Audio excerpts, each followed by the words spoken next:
te louvamos. Amém. Amém. Gente, muito bem. Nós, na quinta-feira passada, nós terminamos falando, né, exatamente sobre a perseguição da mulher, aquela mulher que vai para o deserto, lembram disso? Nós falamos sobre a mulher que vai para o deserto. Ela gera um filho, falamos que essa mulher é a igreja, que gera um filho, que é Cristo, né? E que depois o dragão se levanta contra ela e tenta destruí-la, e ela então ela é protegida no deserto. E nós falamos, né, e vimos que deserto é lugar de provação. Em nenhum lugar da Bíblia nós vamos ver o deserto como sendo um lugar de paz, não. O deserto é um lugar de provação. E eu gosto muito dessa figura de linguagem do deserto, porque nós podemos observar uma coisa. Todos os grandes homens de Deus também passaram pelo deserto. Já perceberam isso? Os grandes homens de Deus, na história bíblica, eles estiveram no deserto. E o deserto é um lugar de provação? Jesus foi levado para o deserto a fim de ser provado. A Bíblia diz isso, né? O Espírito Santo o levou para o deserto a fim de ser provado. Então, nós sempre vamos ver essa figura. Mas, ao mesmo tempo que o deserto é lugar de provação, deserto também é lugar de cuidado. Porque a gente vê que o povo de Israel, durante a peregrinação no deserto, ele foi cuidado. Né? A sandália não se consumiu, a nuvem durante o dia, a coluna de fogo durante a noite, o maná caía todo dia, não faltava, a roupa não acabava, a sandália não se consumia. O povo foi preservado e mantido. Quando precisou de água, Deus fez milagre, apareceu água, Deus transformou água amarga em água doce, Deus fez brotar água da rocha.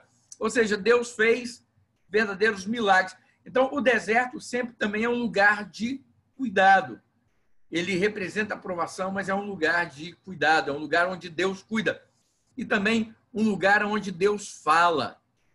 Nós podemos ver que todo mundo que está no deserto sai de lá. Elias, quando fugiu, foi para um deserto e Deus falou com ele lá. Né? Moisés, quando estava lá no deserto, Deus falou com ele lá. Jesus, no deserto, além de ser tentado, Deus também o abençoou e falou com ele. Ou seja, deserto é lugar onde Deus fala conosco. Sabe por quê? Porque quando nós passamos por provações, a nossa tendência é ficarmos mais atentos àquilo que Deus está falando. Né? Os barulhos cessam, né? E a gente começa a prestar mais atenção em Deus.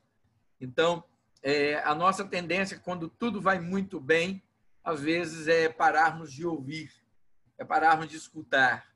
O que é errado, né? Nós deveríamos escutar o tempo inteiro. Mas, geralmente, nós temos a tendência que, na hora da provação, é que nós buscamos. É por isso que Paulo fala, quando sou fraco, é que sou forte.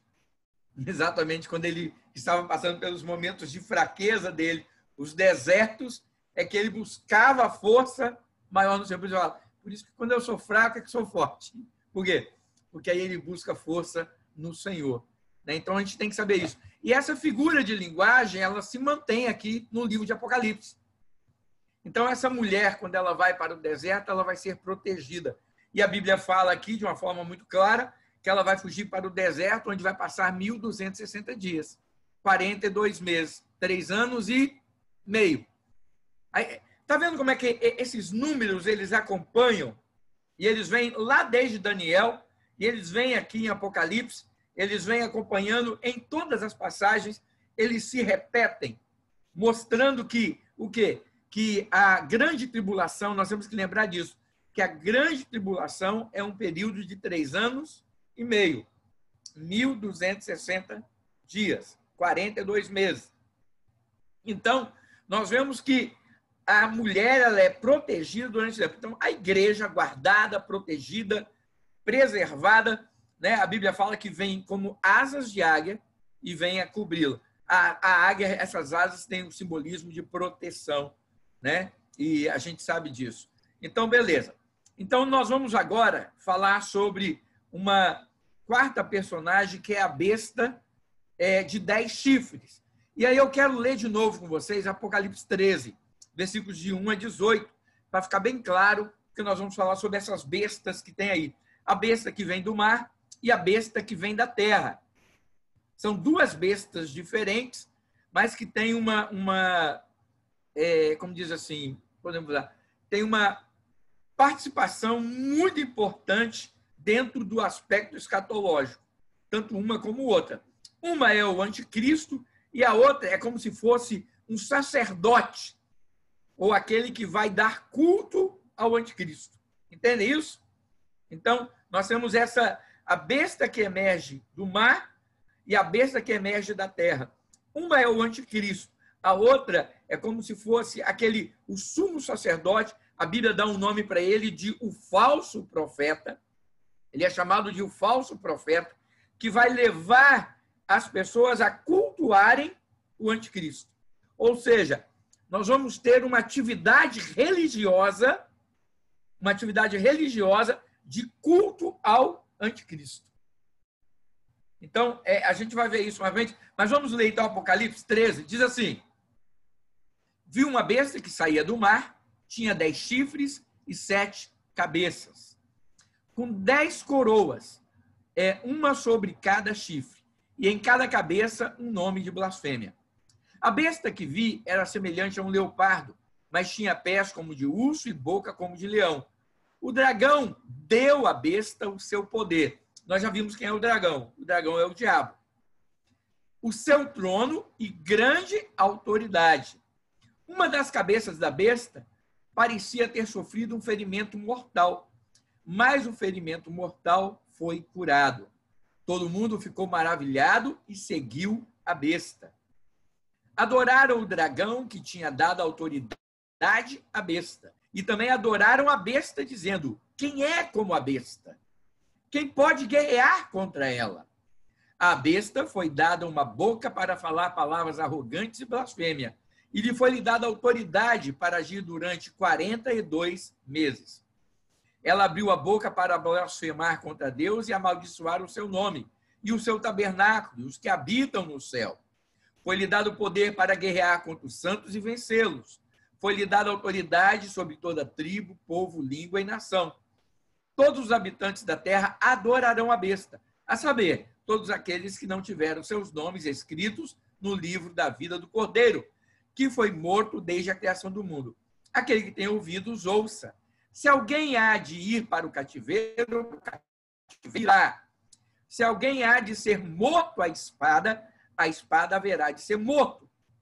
Aqui estão a perseverança e a fidelidade dos santos. Só um adendo aqui. Está vendo o que ele está falando? Que há pessoas que irão ser presas, cativas, e há pessoas que irão ser mortas. Aqui está a fidelidade dos santos. Ou seja, se você for cativo, se você for morto, se você for martirizado, os crentes irão permanecer fiéis mesmo neste momento. Esses são aqueles que tiveram as vestes lavadas pelo sangue do Cordeiro, que vieram da grande tribulação. Apocalipse capítulo 7, a gente já leu sobre isso. Então, na grande tribulação haverá mártires, haverá mortes, haverá cativos, haverá aprisionamentos pela fidelidade a Cristo. Então, a Bíblia fala aqui que essa é uma fidelidade dos santos.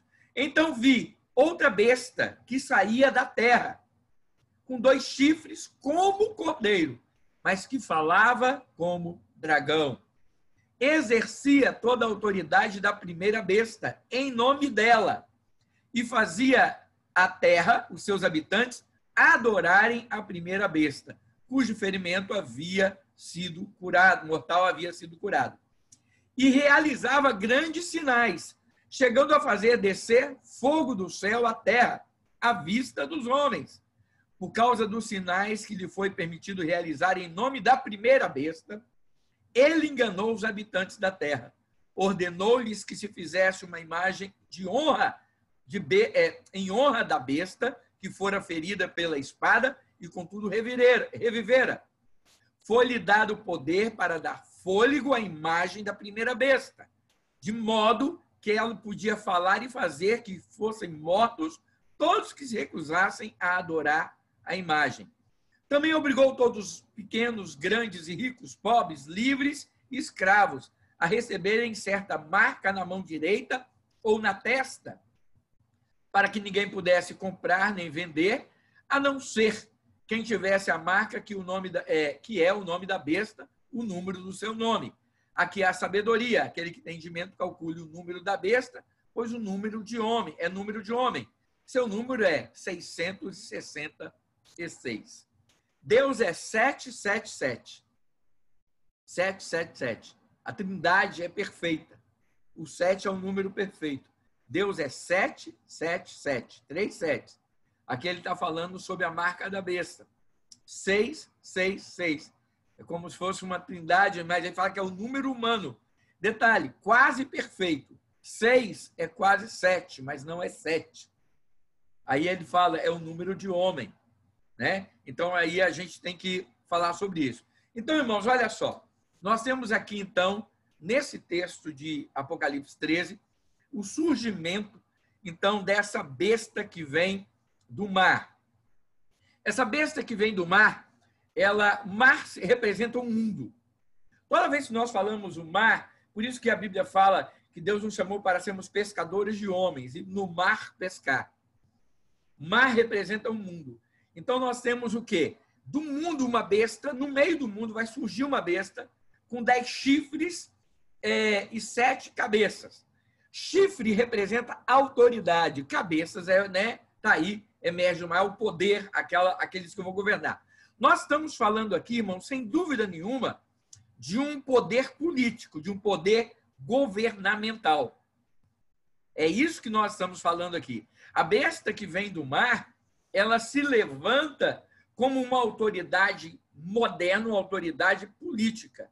Uma autoridade política que vai governar, que vai ter poder para governar o mundo. Agora nós vamos falar sobre uma coisa, nós vamos entrar em alguns detalhes aqui que são importantes. Por exemplo, até alguns anos atrás, quando eu era adolescente e jovem, até mesmo já nem tão jovem, a gente não ouvia falar tanto de globalização, não é verdade? Marcelo, você lembra disso? Esse negócio de globalização é uma coisa mais moderna, né? Não é verdade? O Marciano também, eu tenho certeza, a gente na adolescência não ouvia falar desse negócio de globalização. Lógico que eu sou mais velho que você, Marciano, eu sei, mas mesmo no seu tempo de adolescência, eu tenho certeza que você não ouvia essa coisa da globalização. Não. A gente começou a ouvir isso, talvez aqui depois da queda do Muro de Berlim, aquela coisa toda, começou esses blocos se formarem. E vocês já perceberam que nós temos G9, G7, G10. Já perceberam esse monte de grupos que surgem? A gente tem um G7.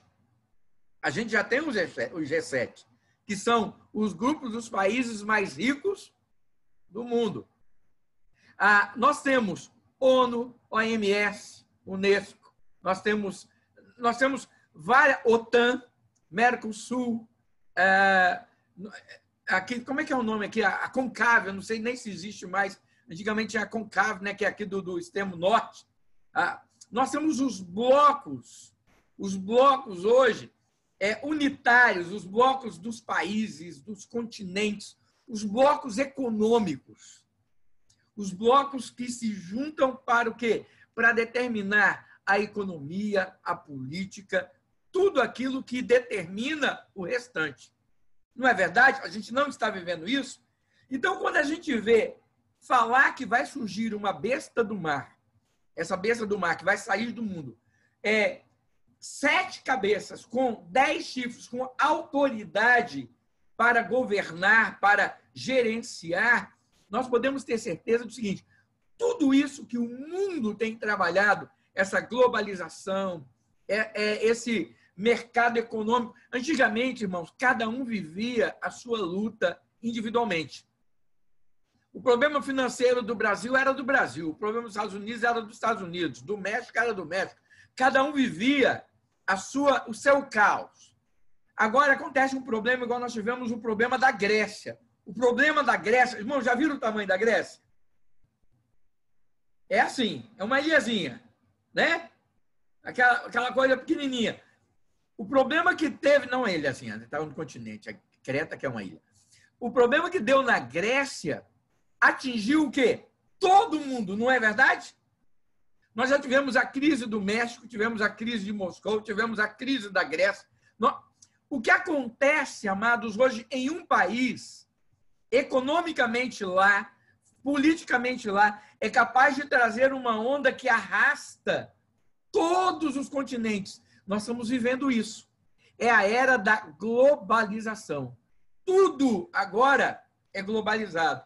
Olha a pandemia. Antigamente a gente veria isso recluso na Europa, recluso na Ásia, recluso na América do Norte. Hoje assume o quê? Todos os continentes. Tudo isso, irmãos, é um preparo para um ambiente onde o anticristo possa surgir. Nós não podemos tirar isso da cabeça. Isso nós devemos ter em mente. Tudo que está acontecendo no mundo é preparo de ambiente para que o anticristo tenha condição de surgir. Ele tem que ter essa condição. Por exemplo, quando acontece o caos, quando acontece um problema, igual nessa pandemia, todo mundo fica esperando que os países mais ricos se juntem. Por quê? Porque nele é onde tem o maior poderio econômico, científico, não é verdade? Militar, seja o que for. Todo mundo espera desses países uma solução para o restante, que partam deles. Eis o momento, por que nós estamos tendo um problema tão sério hoje no mundo? Por exemplo, os Estados Unidos. Eu estou só para explicar para vocês essa besta de 10 chifres que emerge do mar. Os Estados Unidos. Os Estados Unidos é, ao lado da China, a maior potência mundial que existe, né? É ao lado da China. Hoje eu estava lendo que a China é o país individualmente que mais emprestou dinheiro, que mais tem dinheiro emprestado para as nações. A China, sem ser Fundo Monetário Internacional, ele é credor mundial de 152 países. Países pegam dinheiro com a China e ficam devendo à China. Olha só, 152 países do mundo devem dinheiro à China. A China. Aqui nos Estados Unidos, a China, sabe o que ela faz? Ela compra títulos do Tesouro, igual compram do Brasil. Ela não empresta dinheiro, mas compra títulos de Tesouro para ter direito a rendimentos. Então, irmãos, há um domínio. Mas os Estados Unidos ainda é a nação que mais predomina nessa questão de poder, de poderio, de autoridade. Isso sem dúvida nenhuma. O que nós estamos vendo? Os Estados Unidos não se tornou o protagonista que todo mundo estava esperando no caso da pandemia do coronavírus. Há uma crítica mundial a essa falta de protagonismo dos Estados Unidos, como sendo aquele que deveria estar à frente, como sendo o país que é à frente para solucionar, para dar apoio, para lutar. Por exemplo, os Estados Unidos parou de apoiar a OMS. Os Estados Unidos negou durante um tempo, né, essa existência dessa pandemia no sentido de que era uma coisa tão alarmante, achando que ia ser passageiro. Com isso tudo, nós vemos o seguinte: na falta desse protagonismo, as nações ficaram todas assim, vocês perceberam? Faltou uma liderança. Faltou uma liderança. E todo mundo cobrou, e sempre cobra, dos Estados Unidos, porque desde as guerras, especialmente da Segunda Guerra, os Estados Unidos surgiu como uma liderança política, econômica, social, de padrão no mundo ocidental. A gente tinha, né, a Rússia, antigamente, no mundo oriental, né, na parte leste da Europa, mas os Estados Unidos sempre foi esse país que predominou e que puxou as ações para isso como protagonista. No caso dessa pandemia, ele não fez isso. Ele se manteve na dele. O que aconteceu? Nós não obtivemos solução tão rápida e não obtivemos ainda uma solução tão rápida para essa pandemia. Por quê? Porque há uma necessidade mundial dessa ação. Por que eu estou falando nisso? Porque, irmãos, é exatamente nisso, no meio do caos, é que nós vemos que as pessoas esperam que esses países se juntem, que esses países se unam e que de lá venham a solução para o restante do mundo. Porque eles tomando medidas, eles têm poder econômico, têm poder social, têm poder político, têm poder bélico, porque, querendo ou não, a força também impõe, né? Ou vocês vão fazer isso. Ah, nós não queremos. Acho bom vocês fazerem. Então, o poder bélico também traz esse tipo de... Só um minutinho que eu embolei todinho aqui. Meus fones estão no lugar errado. O da orelha esquerda está na direita. Por isso que está caindo. Eu tô toda hora pegando... Ah, encaixou. Eu sabia que estava alguma coisa errada. Eu estou botando aqui, está caindo toda hora. Pronto. Ah, agora encaixou direitinho. Beleza.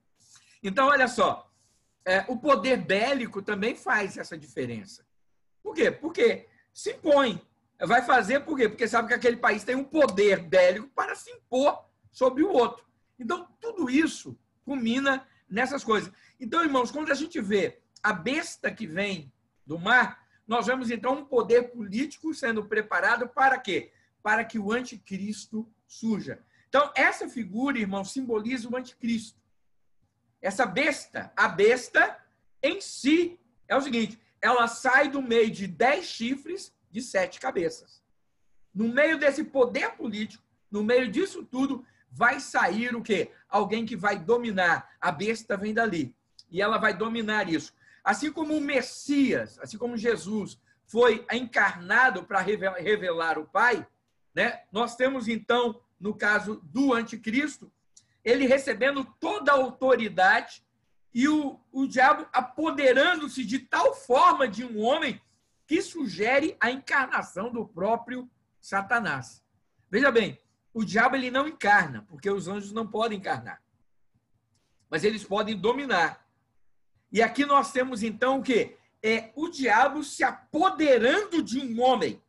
O diabo em um homem, de uma forma tal que sugere, não é encarnação, mas sugere uma encarnação quase do próprio Satanás. Ou seja, aquilo que nós vimos, que ele surgindo, ele vai ter domínio político e poder e autoridade para fazer coisas neste mundo tremendas.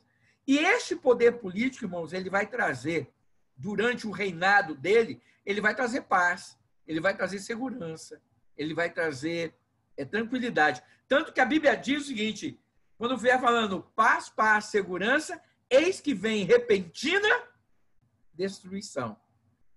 O mundo vai estar tudo tranquilo. O anticristo vai trazer paz, o anticristo vai trazer tranquilidade, o anticristo vai trazer justiça econômica, aquilo que todo mundo quer. Irmãos, vai ser o céu na terra. Tudo aquilo que a gente espera, tudo aquilo que a gente deseja, saúde, igualdade, comida, justiça. Já pensou? Aí você pensa, para que a gente precisa de céu mais? Para que a gente precisa de Cristo mais? O nosso Cristo já está aqui. Ele está reinando, ele está vivo, ele está fazendo aqui neste mundo. Irmãos, vamos ser sinceros. Tem pessoas que idolatram políticos, humanos e falhos, não tem? Que defendem, brigam, morrem, dão a vida por estes homens. Nós vemos aí no Brasil como é que é, tanto de um lado de direita como de um lado de esquerda, irmãos, as pessoas morrem por essas pessoas. Não importa o que as pessoas façam de errado, há uma justificativa. As pessoas endeusam homens, irmãos, homens que a gente vê que são corruptos, são falhos, são... Agora imagine, então, alguém que vem com essa aura de santidade, de especial, de perfeito. A gente vê crente, irmãos, brigando com outros crentes por causa de política. Não é isso que a gente vê aí no Brasil? A gente vê aqui também. A gente vê em todo mundo isso. Agora, você já imaginou, irmãos, quando essa pessoa surgir, esse líder político, esse homem com essa áurea toda. Aí o pessoal fala assim, mas o crente vai ter discernimento de que não é de Deus, que não é. Irmãos, vai ter não. Sabe por quê? Porque eu já vi inúmeras profecias de pessoas usarem profecias bíblicas.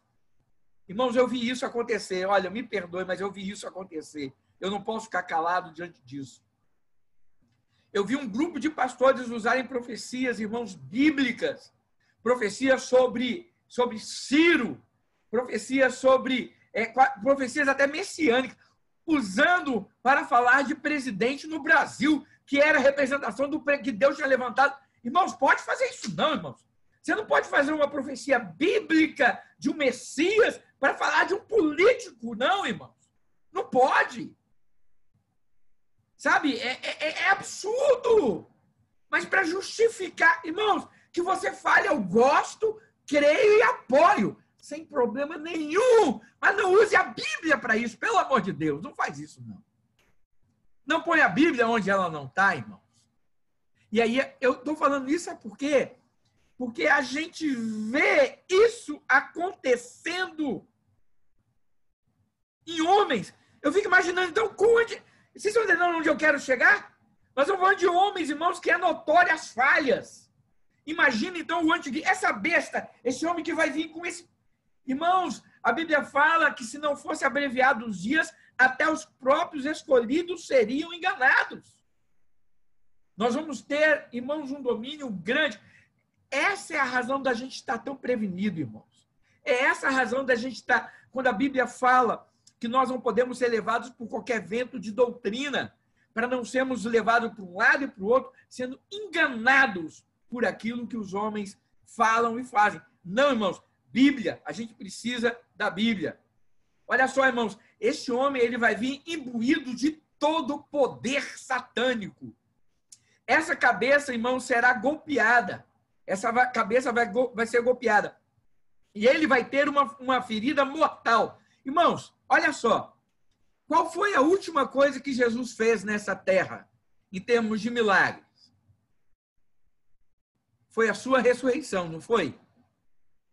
Ele foi morto, ressurgiu, ficou 40 dias aqui nessa terra como ressurreto e foi ascensão e teve ascensão ao céu, foi assunto aos céus. A Bíblia fala que essa besta ela vai ser ferida mortalmente, mas ela vai ser curada, ela vai ser como que ressuscitada. Aí olha só, Jesus foi morto e ressuscitou e foi embora, foi assunto aos céus. Essa besta está aqui. Ela também vai ser o quê? Ferida mortalmente. Ela vai ser o quê? Morta e também vai o quê?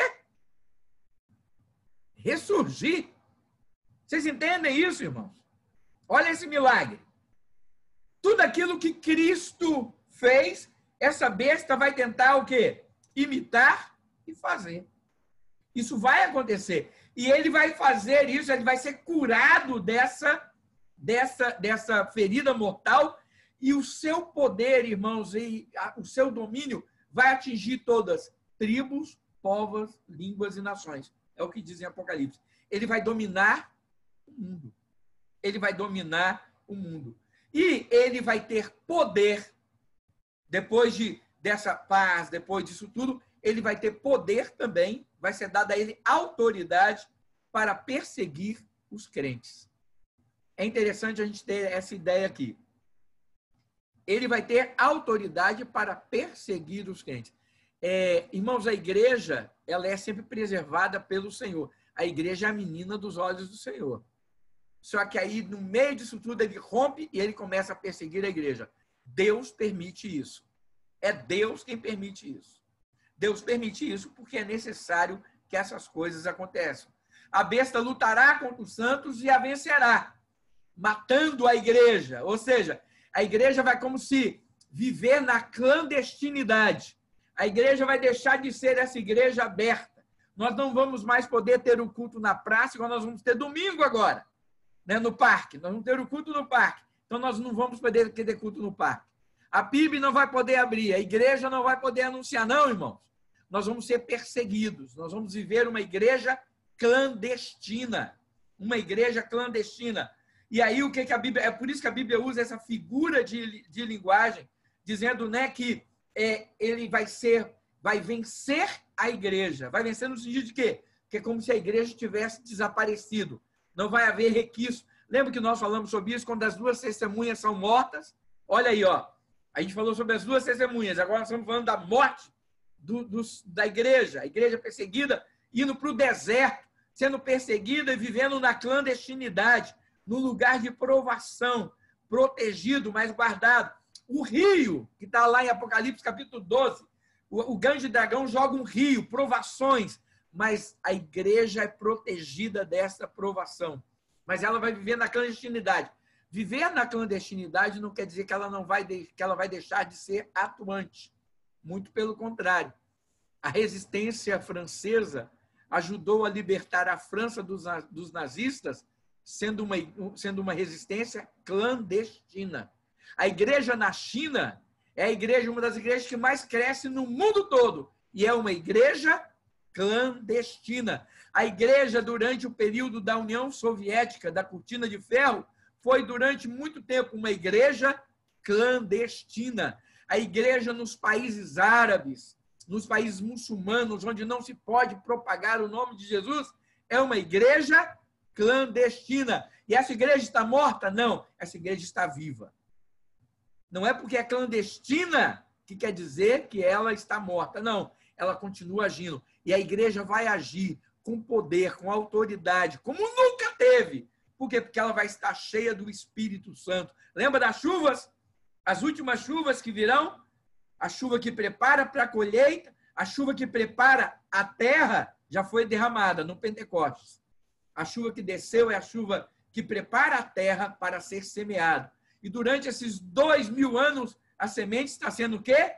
Semeada. Mas as últimas chuvas são as chuvas seródias, aquela que prepara a terra para a semente para a colheita. A primeira chuva vem, rega a terra, prepara para ser semeada, que é o que nós estamos fazendo até hoje. Semeando. O semeador saiu a semear. Nós estamos semeando, porque a chuva, o Espírito Santo veio para nos ajudar a semear com autoridade e com poder. Mas a Bíblia fala que as chuvas seródias, as últimas chuvas, são aquelas que preparam o quê? A semente que cresceu, que dá força a essa semente para resistir o sol final e aguentar e estar pronta para a colheita. Essa chuva também vai vir sobre nós. E é o que vai nos fortalecer para este momento. É lindo isso, não é, irmãos? Eu fico encantado com isso na Bíblia. Como ela se harmoniza, ela se entrelaça em toda a sua história para mostrar isso para a gente. Apocalipse 11, 7-11 diz assim: e irá vencê-los e matá-los. Os seus cadáveres ficarão expostos na rua principal da grande cidade, que figuradamente é chamado Sodoma e Egito, onde também foi crucificado o seu Senhor. Durante 3 dias e meio, homens de todos os povos, tribos, línguas e nações contemplarão seus cadáveres e não permitirão que sejam sepultados. Os habitantes da terra se alegrarão por causa deles e festejarão enviando presentes uns aos outros, pois estes 2 profetas haviam atormentado os que habitam na terra. Mas depois de 3 dias e meio, entrou neles um sopro de vida da parte de Deus, e eles ficaram de pé. E um grande terror tomou conta daqueles que os viram. Aqui nós temos o seguinte, irmãos. Durante a perseguição da grande tribulação, não fique achando que a igreja, olha só, a luz incomoda as trevas. Não é verdade? A luz incomoda as trevas. Onde a luz chega, as trevas não ficam. Trevas, irmãos, escuridão é ausência de luz. Luz não é ausência de escuridão, não, irmãos. A escuridão é que é ausência de luz. A definição diz exatamente isso. Que trevas, a escuridão é ausência de luz. Olha só. Entenda o que eu vou falar. Irmãos, a igreja deixou de incomodar as trevas. A igreja deixou de incomodar as trevas. Hoje a igreja é muito simpática. Nós somos muito simpáticos ao mundo. A gente já não incomoda mais o mundo. A gente não incomoda pela nossa mensagem. a gente não incomoda mais pelo nosso viver, a gente não incomoda mais pelo nosso palavreado, a gente não incomoda mais o mundo, irmãos, porque nós somos iguais. Sabe? Hoje, ser crente virou moda. Você vê aí no Brasil nós temos inúmeros artistas, não é? Inúmeros artistas, irmãos, que ficam aí nas maiores, sabe? As coisas mais sem nexo do mundo. Eu sou evangélico, eu sou crente. Irmãos, virou modinha. Virou modinha. Sabe? O evangelho hoje não... As pessoas acham que hoje tudo é igual. Não importa qual igreja, não importa onde você esteja, não importa... Tudo é a mesma coisa. O importante não importa qual o caminho, o importante é a gente buscar Deus. Importa qual é o caminho, sim, irmãos.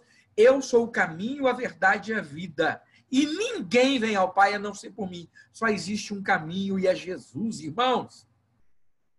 Nós precisamos... Olha, hoje, entenda o que eu vou falar. Por favor, tem hora que eu tenho... Olha, a gente fica até com medo de ser ofensivo. Eu fico imaginando o João aqui, se João ia perguntar para vocês, desculpe que eu vou falar, ele ia falar raça de víboras. Quem vos induziu a fugir da ira vindoura? Né?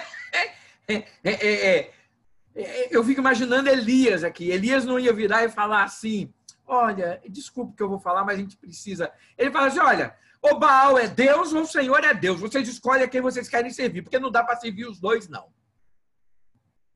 Hoje, irmãos, nós somos cheios de tato, sabe por quê? Nós temos problema de falar de ídolos, nós temos problemas a falar de idolatria, nós temos problema de falar de reencarnação, porque a gente não quer ofender ninguém. A gente não quer ofender ninguém. E realmente, irmãos, a nossa intenção não é ofender a ninguém, porque o evangelho não veio para ser ofensivo a ninguém. Quando a gente fala dessas coisas, eu não estou querendo ofender, seja aquele que tem ídolo, seja aquele que crê em reencarnação, seja aquele... Nada disso. A minha intenção nunca é ofender, mas a minha intenção é falar uma verdade bíblica. Hoje, irmãos, nós temos que ter cuidado de falar alguma coisa. Por quê? Porque senão eu estou sendo politicamente incorreto a falar sobre a questão sexual ou ideologia de gênero. A gente está tendo que ter cuidado em todos os sentidos, sabe por quê? Porque senão a gente sofre processo, senão a gente sofre penalizações. Aí as pessoas falam, não, realmente é um penal. Irmãos, a gente tem que ter cuidado com essas coisas todas, mas a verdade tem que ser dita, irmãos. A igreja deixou de ser luz. Deixou de ser luz. Hoje, irmãos, nós somos aquela luz assim amena, sabe? Aquela que fica opacazinha, luz de boate, para ser confortável a todo mundo. E nós não podemos, irmãos. Aqui fala que nos últimos tempos, os homens eles ficarão felizes quando a igreja for perseguida, sabe por quê? Porque essa igreja vai estar contrastando e mostrando o pecado deles. Hoje, irmãos, quando o crente está no meio de uma roda, eu fico preocupado com isso. As pessoas não têm mais o temor de deixar de falar um palavrão, de contar uma piada indecorosa. Por quê? Porque eles acham que o crente é igual, irmão. Não se respeita nem pastor mais. Fala-se palavrão perto do pastor como se fosse a coisa mais natural do mundo. Pior é quando o pastor fala o palavrão. Aí me deixa mais chocado ainda. Sabe? As pessoas não têm mais esse senso. Sabe por quê? Porque está tudo muito igual. Mas a Bíblia fala, irmãos, que naqueles dias, nos últimos dias, não vai ser assim, não. A Bíblia fala que a igreja vai ser luz. E uma luz tão grande que quando ela é perseguida, todo mundo vai ficar feliz. Por quê? Graças a Deus, agora ninguém mais aponta o nosso pecado. Graças a Deus, agora ninguém mostra mais que nós estamos errados. Graças a Deus, aqueles que não mostram... Porque, irmãos, o que mostra o erro não é o que a gente fala, é o que a gente vive. É o que a gente vive. A Bíblia fala que, lá em Atos 2, 42 a 47, que os homens perseveravam na doutrina dos apóstolos, na comunhão, no partir do pão e nas orações. Aí eles faziam tudo isso. E a Bíblia fala que Deus ia acrescentando dia a dia os que iam sendo salvos. E eles eram simpáticos às pessoas. Mas eles eram simpáticos em que sentido? Porque eles amavam mas que eles mostravam o erro que eles estavam vivendo. Nós precisamos confrontar as pessoas com a nossa vida. A igreja dos últimos dias vai fazer isso, irmãos. Vai confrontar. As pessoas vão ver e vão falar assim, olha, isso não é bom. Essa igreja aí, olha como é que eles são. Por quê? Porque a luz, irmãos, confronta. A luz confronta.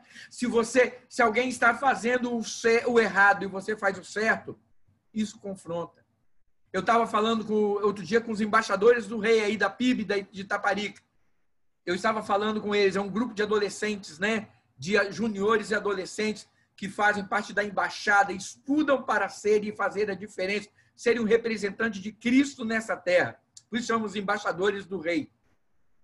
Eu estava falando com a embaixada aí, falando exatamente sobre isso, que não é porque é certo, é que é moral. Por exemplo, não é porque eu tenho direito, Elcio, eu tenho direito aí no Brasil a pedir o auxílio de R$600 que tem direito. No Brasil eu sou desempregado, né? No Brasil eu sou desempregado. Eu não tenho renda, mas eu poderia entrar com o meu CPF e pedir. Mas, irmãos, não é porque eu tenho direito a isso que isso moralmente é correto. Não é moralmente correto eu fazer isso. Eu não tenho esse jeito. Eu trabalho aqui nos Estados Unidos, eu tenho renda aqui. Como é que eu vou pedir um auxílio aí do governo do Brasil, sabendo que tem tantas pessoas necessitadas? Eu vou pedir dinheiro daí, irmãos, para entrar numa conta minha aí na Caixa Econômica?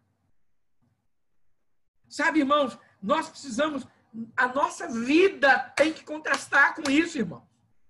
Todo mundo faz, eu faço também. Não é porque todo mundo faz que eu tenho que fazer. O meu proceder tem que ser um proceder diferente. A minha postura tem que ser uma postura diferente.